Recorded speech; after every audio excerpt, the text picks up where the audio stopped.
Staying abroad, we always miss our beautiful land. Kerala monsoon is something we badly look forward to during vacations. The sound of rain, the smell of wet mud, all these directed towards indulging in hot snacks with a cup of tea. And most of all, it is the banana fritters that I crave during monsoon. We call it Pazham Pori. Let me show you the restaurant style banana fritters. It's crispy, sweet, and delicious. You will need a mixing bowl to make a dipping batter. Add 1.5 cups flour. Here I've used all-purpose flour. Haven't tried it with wheat flour, so I'm not sure how far it tastes, whether the same way, lesser or better. Then add quarter cup rice flour, preferably unroasted. For sweetness, add quarter cup sugar. If the banana is extremely sweet, then you can reduce the sugar a bit. I have tried this with melted jaggery and it tastes good. But traditionally, sugar is added. Then add a pinch of salt to balance. Now the secret ingredient that they add in restaurants is dosa batter. You may add half cup and make sure it isn't very sour. A slight sourness is alright for this recipe.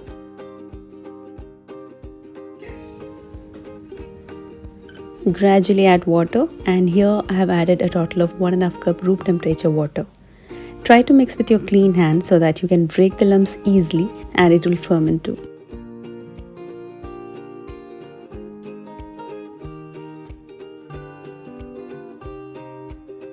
Now here we haven't added any baking soda or baking powder, and for that reason you will need to rest this batter for at least 1.5 to 2 hours.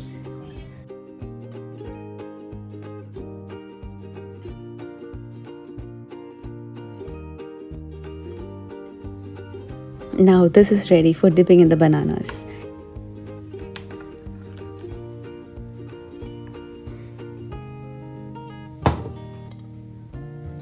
These are ripe plantains. It's not the type of banana you normally use for milkshakes or muffins. This is what I used to steam in the morning and have during my weight loss transformation days. If it is small size or not so thick, make 2 slices or else go for 3.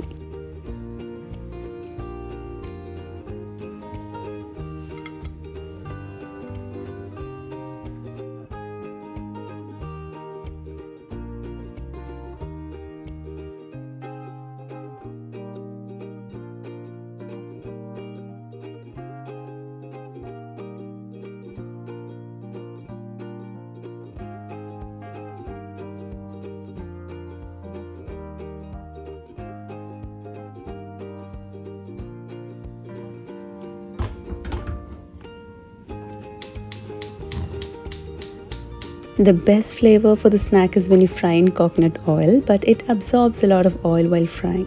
So here I'm using vegetable oil, which I find a bit better. Heat it on medium flame and check if it's ready by adding a drop of the batter.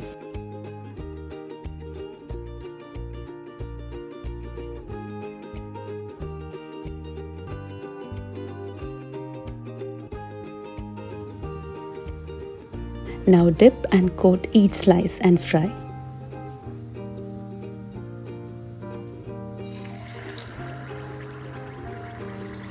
Make sure you don't flip immediately. Wait for a while.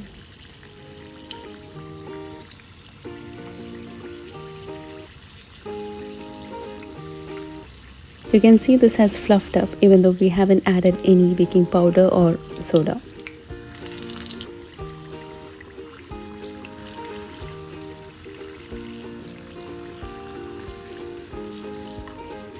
Fry till golden brown and it is ready to take out.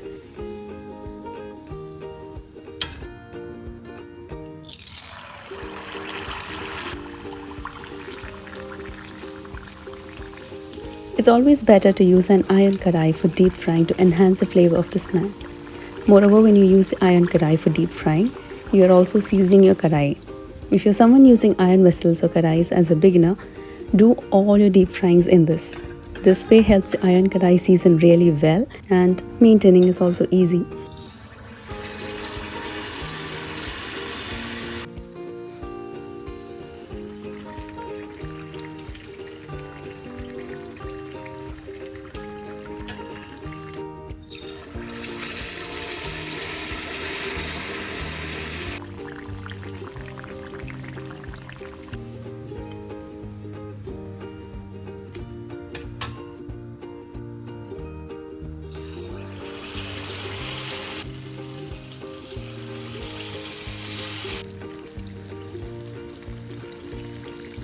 We enjoyed this traditional snack like always, and I'm sure you too will.